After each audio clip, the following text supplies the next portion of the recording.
नमस्कार विद्यार्थियों। कक्षा 10 विषय सामाजिक विज्ञान पाठ 8 प्राकृतिक संसाधन। तो यहाँ पे जो है हमें प्राकृतिक संसाधन जो प्राप्त होते हैं उसके विषय में बताया गया है। उसके विषय में हम यहाँ पे जानकारी प्राप्त करेंगे। संसाधन द्वारा मनुष्य की आवश्यकताओं को कुछ हद तक या पूर्ण रूप से संतुष्ट किया जा सकता है। प्रकृति में हजारों तत्व रहे हुए हैं, पर उन्हें हम संसाधन नहीं कह सकते। ये तत्व सभी संसाधन कह जाएंगे जब मनुष्य अपने विशिष्ट ज्ञान कौशल द्वारा उपयोग में ले। दूसरी तरफ से कहे तो जिन वस्तुओं का उपयोग मनुष्य आश्रित या निर्भर हो, जिनके द्वारा मनुष्य की आवश्यकताएं पूरी हो एवं मनुष्य के पास उसका उपभोग करने की शारीरिक या बौद्धिक क्षमता हो, इस अनुसार कोई भी वस्तु मनुष्य की आवश्यकताओं को पूर्ण करने के लिए काम में ली जाए वह संसाधन बन जाती है। प्राचीन काल में भूमि में दबे हुए खनिजों की जानकारी मनुष्य को ही नहीं थी, तब वे संसाधन नहीं थे, परंतु आज उनकी उपयोगिता और खनन प्रवृत्तियों के विकास से मनुष्य जीवन के लिए वे अत्यंत आवश्यक बने हैं। प्राकृतिक संसाधन में उपयोगिता एवं कार्य करने की योग्यता दोनों गुणधर्म होने आवश्यक है। प्रकृति, मनुष्य एवं संस्कृति तीनों की परस्पर प्रक्रिया द्वारा ही संसाधन बनते हैं। तो यहाँ पे हमें बताया गया है कि संसाधन द्वारा जो है मनुष्य की आवश्यकताओं को कुछ हद तक या संपूर्ण रूप से जो है संतुष्ट किया जा सकता है। और हमारी प्रकृति में जो है ऐसे कई हजारों तत्व रहे हुए हैं, परंतु हम सभी को जो है संसाधन नहीं कह सकते। तो यहाँ पे हमें बताया गया है कि जब मनुष्य अपने विशिष्ट ज्ञान कौशल द्वारा उपयोग में ले तथा जो है जिन वस्तुओं पर मनुष्य आश्रित या निर्भर हो, जिनके द्वारा मनुष्य की आवश्यकताएं पूरी हो, उनका उपभोग करने की जो शारीरिक या बौद्धिक क्षमता मनुष्य के पास हो, इन अनुसार जो है कोई भी वस्तु मनुष्य की आवश्यकताओं को पूर्ण करने के लिए काम में ली जाए तो उसे हम वह वस्तु जो है वह संसाधन बन जाती है। और प्राचीन काल में जो है भूमि में दबे हुए खनिजों की जानकारी मनुष्य को नहीं थी, तब वे संसाधन नहीं थे, परंतु आज जो है उसकी जानकारी मनुष्य को है। उसकी उपयोगिता तथा उसके खनन की जो प्रवृत्तियां है उसके विषय में भी मनुष्य को ज्ञान है, तो वह अत्यंत उपयोगी और आवश्यक बन रहे हैं। तो प्राकृतिक संसाधन में उपयोगिता एवं कार्य करने की योग्यता दोनों गुणधर्म होनी चाहिए। प्रकृति, मनुष्य एवं संस्कृति तीनों की परस्पर प्रक्रिया द्वारा ही जो है संसाधन बनते हैं। तो यहाँ पे आगे हम संसाधन के उपयोग के विषय में जानेंगे। संसाधनों के उपयोग। संसाधन हमें अनेक तरह से उपयोग है। मनुष्य जीवन में हर चरण पर उसकी कोई ना कोई भूमिका हमारे ध्यान में आती है। कृषि प्रवृत्ति से उद्योग प्रवृत्ति तक सभी प्रवृत्तियां अंत में प्रत्यक्ष या परोक्ष रूप से प्राकृतिक संसाधनों पर अवलंबित है। इस संदर्भ में अधिक तथ्य जाने। तो यहाँ पे हमें बताया गया है कि संसाधन जो है हमें अनेक तरह से उपयोगी है और मनुष्य जीवन में जो है हर चरण पर जो है किसी न किसी रूप में हमें यहाँ पे संसाधन की भूमिका देखने को मिलती है। और कृषि प्रवृत्ति से लेकर उद्योग प्रवृत्ति तक जो है सभी प्रवृत्तियों में प्रत्यक्ष या परोक्ष रूप से जो प्राकृतिक संसाधन है उस पर हमें यहाँ पे अवलंबित रहना पड़ता है, उस पर निर्भर रहना पड़ता है। तो इस संदर्भ में अब हम यहाँ पे आगे जानेंगे संसाधन भोजन के रूप में किस प्रकार से उपयोगी है। मनुष्य के भोजन की आवश्यकता विविध संसाधनों में से ही पूरी होती है।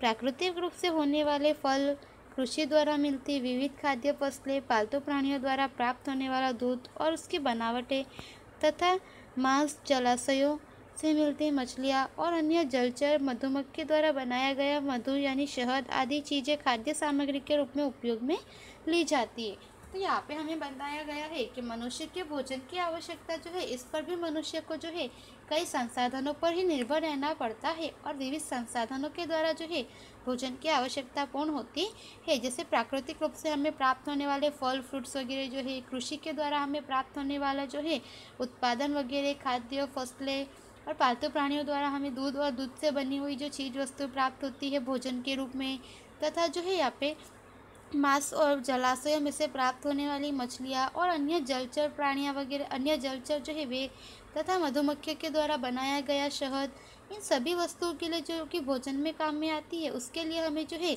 यहाँ पे जो है संसाधनों पर निर्भर रहना पड़ता है और खाद्य सामग्री के रूप में हम संसाधनों का उपयोग करते हैं। उसके बाद में बताया गया है संसाधन कच्चे माल के स्रोत के रूप में किस प्रकार से उपयोगी है। तो जंगलों में से प्राप्त होने वाले विविध चीज़ों, कृषि द्वारा उपलब्ध सामग्री, पालतू पशुओं में से प्राप्त ऊन, चमड़ा और मांस, खनिज, अयस्क आदि चीज़ें अनेक उद्योगों के लिए कच्चा माल बनाती है।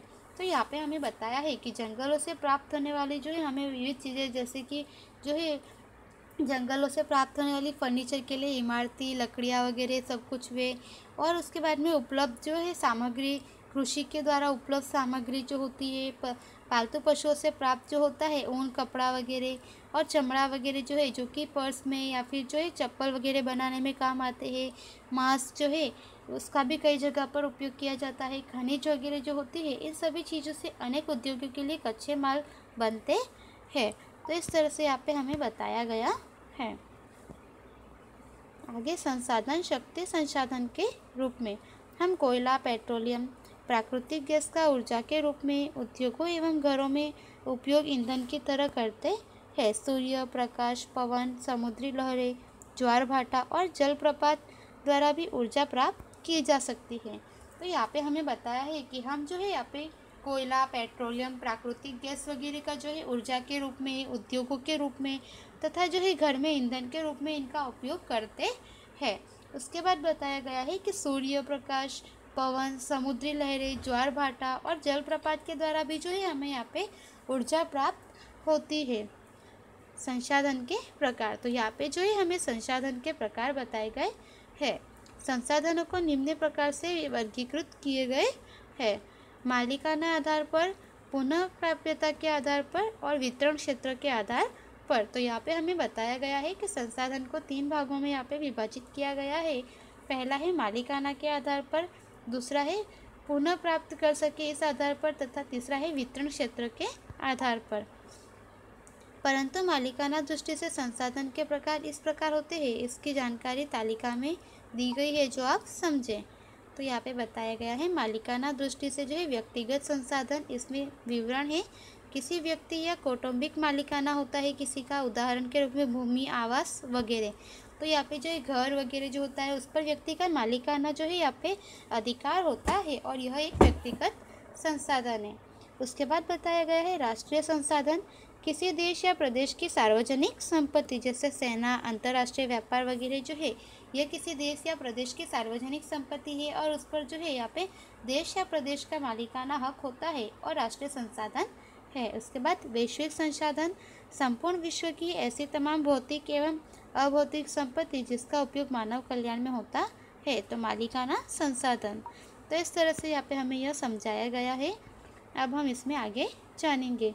संसाधन के वितरण के आधार पर हम इस प्रकार होते हैं। वितरण के क्षेत्र के अनुसार तथ्य और उदाहरण, तो सर्वसुलभ संसाधन, वातावरण में रही हुई वायु जो है वह सर्वसुलभ संसाधन है, सभी को प्राप्त होती है, जो कि ऑक्सीजन और नाइट्रोजन। उसके बाद सामान्य सुलभ संसाधन कौन से हैं? सामान्यतया मिले ऐसे जो है भूमि, जल, जमीन और गोचर। उसके बाद जो है विरल संसाधन, जिसमें जो है जिसके प्राप्ति स्थान मर्यादित है, ऐसे खनिज के जो है हमें खनिज वगैरह जो है यह मर्यादित मात्रा में प्राप्त होते हैं, जैसे कोयला, पेट्रोलियम, तांबा, सोना, यूरेनियम आदि। उसके बाद एकल संसाधन, जो कि विश्व में भाग्यवश 1 या 2 स्थानों पर मिलने वाले खनिज, जैसे कि क्रायोलाइट खनिज, जो सिर्फ ग्रीनलैंड से ही प्राप्त होती है। तो यहाँ पे हमें बताया गया है कि क्रायोलाइट खनिज जो है, जो कि सिर्फ ग्रीनलैंड में ही प्राप्त होती है, ऐसे विश्व में जो 1 या 2 स्थानों पर प्राप्त होने वाले खनिज होते हैं उसे हम एकल संसाधन कहते हैं। तालिका में देखकर हम 2 प्रकार के वर्गीकरण समझे हैं। संसाधन के विभाग अन्य रूप से भी किए जा सकते हैं, जिनमें नवीनीकरणीय संसाधन ये 2 भाग लिए जा सकते हैं। कुछ संसाधन स्वयं निश्चित समय में उपयोग हुए हिस्से की पूर्ति करते हैं, अथवा वे न खत्म हो ऐसे अखूट होते हैं। जंगल, सूर्य प्रकाश, पशु पक्षी आदि इस वर्ग में आते हैं और इसे नवीनीकरणीय संसाधन कहते हैं। जबकि अनवीनीकरणीय संसाधन वे हैं जो संसाधन एक बार उपयोग में आने के बाद पुनः उपयोग में नहीं लिए जा सकते, अथवा उन्हें पुनः बनाया नहीं जा सकता, या नज़दीक के भविष्य में उसका पुनर्निर्माण असंभव है। खनिज, कोयला, पेट्रोलियम, प्राकृतिक गैस का समावेश इस वर्ग में होता है। तो यहाँ पे हमें बताया गया है कि अभी जो है हमने वर्गीकरण समझे, उसके अतिरिक्त भी यहाँ पे जो है नवीनीकरणीय संसाधन तथा अनवीनीकरणीय संसाधन, इस प्रकार दो विभागों में यहाँ पे हम वर्गीकृत कर सकते हैं। जैसे कुछ संसाधन जो है स्वयं में निश्चित समय में जो है उपयोग में होने के बाद फिर से हिस्से की पूरी करते हैं अथवा वे खत्म नहीं होते हैं। जैसे कि जंगल, सूर्य प्रकाश, पशु पक्षी वगैरह जो है वे इस वर्ग में आते हैं, जिसे कि हम नवीनीकरणीय संसाधन कहते हैं। उनका हम एक बार उपयोग करने के बाद पुनः जो है उपयोग कर सकते हैं। जबकि अनवीनीकरणीय संसाधन ऐसे होते हैं जो एक बार उपयोग में आने के बाद जो है वे पुनः उपयोग में नहीं आते, अथवा उन्हें बनाया नहीं जा सके, अथवा तो नज़दीक के भविष्य में उनका पुनः निर्माण होना असंभव है। जैसे कि खनिज, कोयला, पेट्रोलियम, प्राकृतिक गैस वगैरह जो है इस वर्ग में आते हैं। इसीलिए यह कहा जाता है कि जो प्राकृतिक संसाधन है उसका उपयोग हमें मितव्ययितापूर्वक करना चाहिए। उसके आगे का विद्यार्थियों हम अगले वीडियो में जानेंगे। धन्यवाद।